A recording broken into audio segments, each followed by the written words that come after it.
I'm hearing you're being given a master key. What's a master key? A key that opens every door. It opens every door. So let's find out more. Okay, this is the Goddess, Dark Goddess Tarot. And we just got 3 court cards, which are all different than in the regular tarot. So just give me a moment as I remember who's who. So you're being offered a master key. Let me tell you about it. This is a key that's going to open many doors for you. So this is some real alchemy. We have Ran, who is the North goddess of the drowned. And when she appears, I'm going to read you a little from this book, but we're going to expand upon it. Stop fighting an inexorable tide. Position yourself to take advantage of the movement as best you can and go with it as you must. There is something going on below the surface, something big that will change everything. Watch for the signs of a sea change. Offer gold to appease the restlessness of the sea. Throw back the sand dollars and shells you find on the beach. Toss coins to a wishing well, imagining that the well reaches into the sea's depths.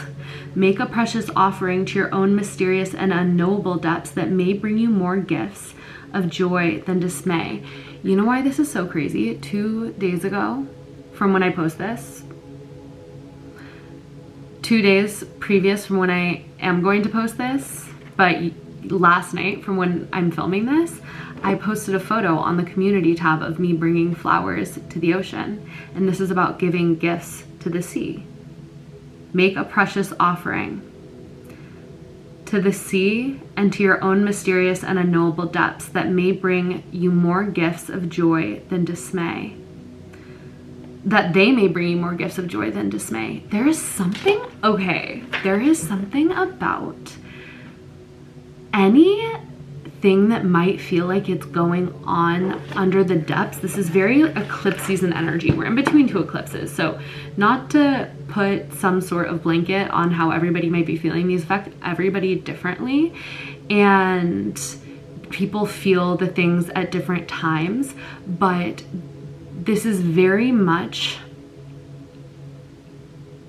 a mirror of the energy of being within an eclipse portal, because the energy is deep, mysterious, and something going on beneath the surface or above, as above so below, in the cosmos, being stirred up in the cosmos that you cannot quite know because you're not supposed to, but you feel it. If you're tapped in on a spiritual energetic level, you feel the sea change.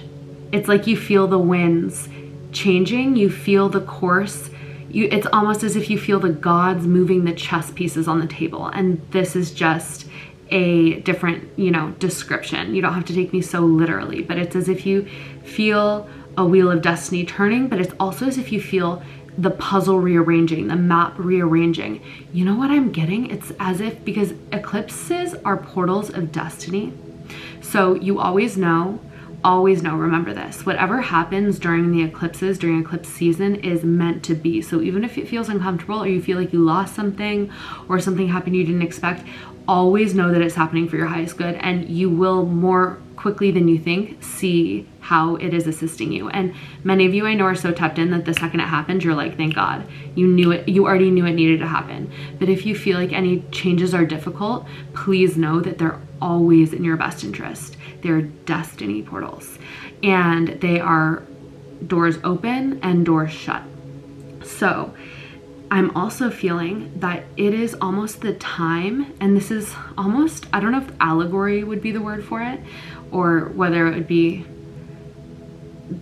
just think of this as me describing an energy of what's going on. I almost feel as if during eclipses, or maybe even specifically this eclipse portal, because there's one that happened on August 12th, depending on where you were in the world, and then there's another one happening on August 27th, depending on where you are in the world. It could be a day before or a day after, but it almost feels like in between the eclipse portals is the time when the prophecy can be kind of rewritten, adjusted, or the web can be rewoven in the places that it needs to be rewoven. And so it's always going to be in everyone's highest good, but I feel like it's almost the time where like the higher forces can rearrange the pieces as they need to be rearranged. And that is that energy of the sea change. And it's almost as if you can feel that occurring, which is possibly also why, yeah, Hierophant, the cosmic order, the spiritually empowered ones making moves,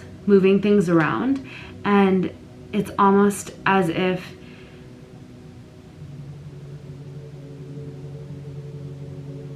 this is when, if you surrender, you'll be more blessed than you could even know, because you're feeling maybe like the pull, and if you resist it, it's kind of like a riptide. It'll suck you under. This says, stop fighting an inexorable tide. Position yourself to take advantage of the movement as best you can. Go with it as you must. But then more than that, it says there's something going on beneath the surface, something big that will change everything. Watch for the signs of a sea change, and know when, like, watch for the signs of the change. And when you clock that change, know that that is the cosmos working in your favor, and do your best to go with that motion of the tide. Don't fight it. Do not fight it. Go with it. Because, and then this is the alchemical part. I almost feel like I don't even need to look at the other cards, but we're going to. This is the alchemical part. This is the master key. The key that unlocks every door for you. And it's making an offering to this mysterious force. So, options for you. Offer gold to the restlessness of the sea. You could offer flowers to the ocean. You could throw back sand dollar shells that you find on the beach. You could pick them up and like toss them in the ocean. Toss coins into a wishing well and imagine that they're reaching the sea's depths.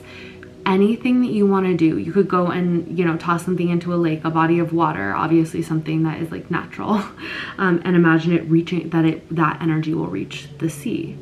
And if you're not near the sea, just make a precious offering to your own mysterious and unknowable depths. Deep in your soul, you know where you belong. You know where you do not. If you do not act on this knowledge, do not expect relief from your difficulties. That is powerful. Because there's a part that you play in this too. Deep in your soul, you know where you belong and where you do not. If you do not act on this knowledge, do not expect relief from your difficulties. Your authority comes from your difficult experiences. Embrace it. Exercise that authority. That's the Hierophant. That's that spiritual authority, which you've earned through everything that you've gone through.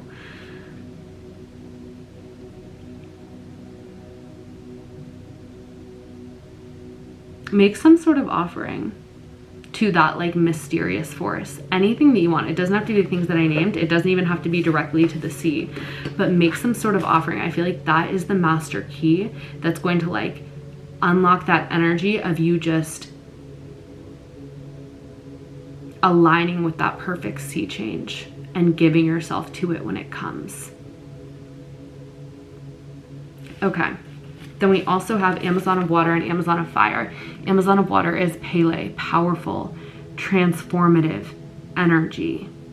Also very much so giving the energy of change and transformation that is necessary, with a passion, with a fire, burning down that which is not serving any longer. So there could be an eruption of sorts. And it could be an eruption of passion, but it could also be an eruption of this needs to be burned down. This needs to be, something needs to be reborn through a bit of divine destruction. And then we also have Amazon of Water, which is Page of Cups, but it's Scylla. She goes down into the absolute depths. Actually, I remember reading about Scylla, and she's a monster maiden. Don't let the fears of others drag you down. Yeah, there's something about you embracing all that you are. And that being the sea change, that being this huge shift, is this embrace, is this releasing of anyone else's or anything else's ideas conceptions, beliefs, you being completely your own. Make firm your boundaries. Learn to say no. Do not care so much about others that you lose yourself. Steer clear of people who project their own motives onto you. Don't be deluded by another's delusion. Hold on to the reality of your feelings, your experience, and also what you want to experience, what you want to project as your experience. Being yourself means accepting yourself. Never apologize for who you are. Change the behavior if you need to, but understand and forgive yourself.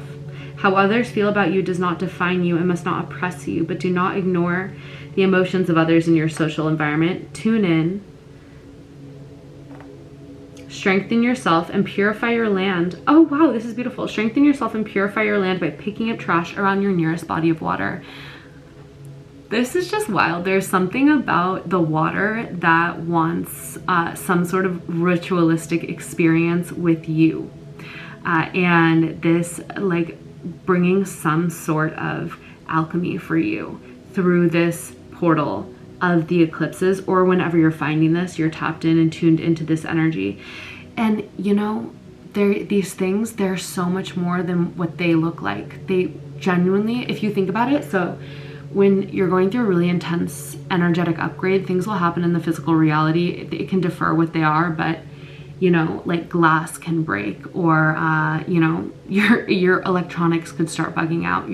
All of these things are no accident, and that's why almost like doing these ritualistic things, when they feel aligned, they shift energy in the field of the matrix. So they're much more than just doing a little thing to feel cutesy, if you know what I mean. It's deep when it feels right for you to be doing it. So much of this with the Hag of Water and the Amazon of Water, this is signaling that there is going to be a opportunity for you to move with this sea change that is going to be, it's like a tide that is calling you in the true direction of your soul, your true path. And I feel as if the only reason you might fight it is because of the perception or the ideas of either like others, society, maybe some group, institution, something like this. And it's going to be this embracing of your true self, going with this. The sea change, I feel like, is the sea change of your soul, just asking you to honor nothing but where it is trying to take you. I do want to read about Scylla too, because I remember her being really cool. So this is a Greek sea dragon with the upper body of a woman and the tail of a fish and a serpent, and 6 dog forelegs sprouting from her waist. Whoa, that's crazy. Homer wrote about her. No one could see her and still be happy, not even a god if he went that way. Wow. So some say she was born monstrous. Others claim she was born divine and a lovely maiden who plays among the other more immortal nymphs of the sea, but becomes transformed into a hideous creature, punished for her beauty by a jealous goddess, the witch Circe, angry at losing the attention of her current beloved, a sea god infatuated with Scylla. But some say Scylla, like the once maidenly Charybdis, who 3 times a day, sorry, oh my gosh. This is not my most perfect reading, but I feel the energy. So I feel like that's why it's throwing me through a loop a little bit. Surrendering to the tide. So, blasted by a god but immortal, she rises again in a new and terrible form. This time no one's gonna mess with her. She will eat and love and destroy as she pleases. Okay, so that's what this is about. So essentially, she is somebody who, though people tried to basically take what they thought would bring her down, basically take her out, take her beauty, make her a monster, but yet she rises new and in a terrible form And in the stance that no one's gonna mess with her. She'll eat and love and destroy as she pleases. She doesn't care. She'll do whatever she wants. She's like, now I have even more power. Don't mess with me. I'm terrifying. So there's something about you like letting go of any ounce of caring what anybody thinks about you and doing what you gotta do, doing what you want to do, and having this heightened energy of don't mess with me. You know?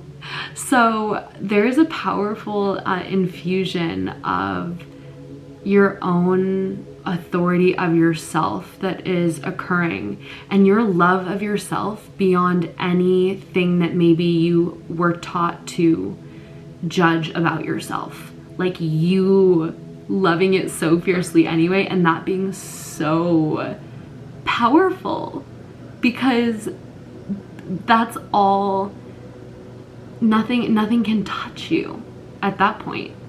Nothing can touch you. That's the true win. Full self-reclamation. So once again, I'll say strengthen yourself and purify your land by picking up trash around your nearest body of water, and then also making an offering to the water or to your own mysterious depths. That's the eclipse season alchemy. Yeah. Like, don't be afraid to embody like your most raw, real, I want to say like your monster. I mean, you know, don't take me too literally, but even Pele is so powerful. No one's gonna mess. And they're so beautiful too. But it's none of it is the typical perception of what beauty would be. All of these, I feel like it's like what is so different about you is what makes you so cool and so beautiful. The fact that you're so not cookie cutter whatsoever. It's like your scars make you beautiful. Your you know, your monsters in the closet, like let them out and party with them. It's giving this vibe of they're all what make you so epic. And almost that is why you've been taught or thought you had to shame them, because they're the most powerful parts of you. I feel like we can't not read about Pele. What do you guys think? We've already gone so long. I'm just kind of in a very casual mood. I guess that's kind of a reflection of the energy of this reading. I'm really not trying to make it, we're not trying to like make it tight and tidy. So if you're still here, I'm assuming you're rocking with it. Hawaiian goddess of the volcano. Yes, yes, yes, yes. Fun fact, I lived on the Big Island for like a year, so I love Pele. She is a fierce force of freaking nature. Pele is the Hawaiian goddess of fire and the volcano. So it's cool that there's an energy of fire and water here. I feel like there's something about you when you embrace the fullness of who you are. You invoke a lot in other people and in life itself, because fire and water, they always say like that, those two energies together, like they say in astrology, like a fire sign and a water sign, it's gonna be like passion, because it's passionate in a different ways, like the watery, creative passion, and then the like fiery, sparky passion, and together it's like, you know. So there's something about when you embrace your full self with there's no part of you that's looking for any external validation. And I just feel like you loving yourself so much. There's some sort of like inner teenager reclamation here, because I think you know how cool you are, and now you're just letting yourself be that. And you have passion for your mission and for loving the world, but there's an apathy that is being birthed around opinions because there is a boredom with the rules, the ways of society that are crumbling at this point. So back to Pele. So she appears as a withered crone who may ask for a cigarette and light it with the snap of her fingers. She appears as a hot-blooded young woman who dances on the rim of craters. The goddess is passionate and can be vengeful when her passion is not requited. She is possessive of every bit of her land, which is both her home and herself. That's beautiful. Travelers who pocket stones in Hawaii take them away are known to have bad luck until those pieces are returned to her. How interesting is that we got a completely different card that said throw shells back in the ocean. Her people honor and appease Pele with heartfelt offerings, casting into her fires sugarcane, hibiscus flowers, money, and their own cut hair. The goddess wants an offering from you, I'm telling you. So you can make an offering to fire too. Love whom you love, whether or not your love is returned. Powerful emotion can be released through art and action, and hard work and hard play through movement, words, and color. Want what you want. Don't hold back declaring your desire. Not getting it is better for you than not acknowledging it. Don't overthink the situation. Learn to trust the core of the fire inside you, your life force, and its impulses towards growth and expression. Be open to adventure. Let your passion lead you to a new land and greater power. So this is confirming to me that, I don't know where Ran went, there she is. This is confirming to me that there's a sea change occurring where you're moving adrift into a energy, a phase, a new era of your life where you have powerful boundaries, you embody all that you are, you let yourself be all the things that you once thought were unacceptable, and you love them and you welcome them in as some of your most powerful aspects of being. This is the phase of life where you don't look for external validation, and you also move after the things that you are passionate about without needing a certain result to occur. It's literally for the devotion of you allowing your passion to move and being truthful with your fire, your sacred fire. It's not with manipulation so you can get a certain outcome. It's literally you allowing yourself to be true. It's an honoring of yourself. This is a cycle of your life where you honor yourself in a way that has nothing to do with how we're taught to hide ourselves, shame ourselves, put ourselves in a cookie cutter box. And that's your power. So much power. And that's why you're being asked to give an offering to the goddess so she can bless you through this embodiment of power, and also to help you slipstream into this sea change with the most seamless surrender. Okay, I love you, beautiful soul. If you ever need a personal reading, the links are in the description below, as well as my course on reading tarot, your intuition, etc., etc. I'll catch you on the next one.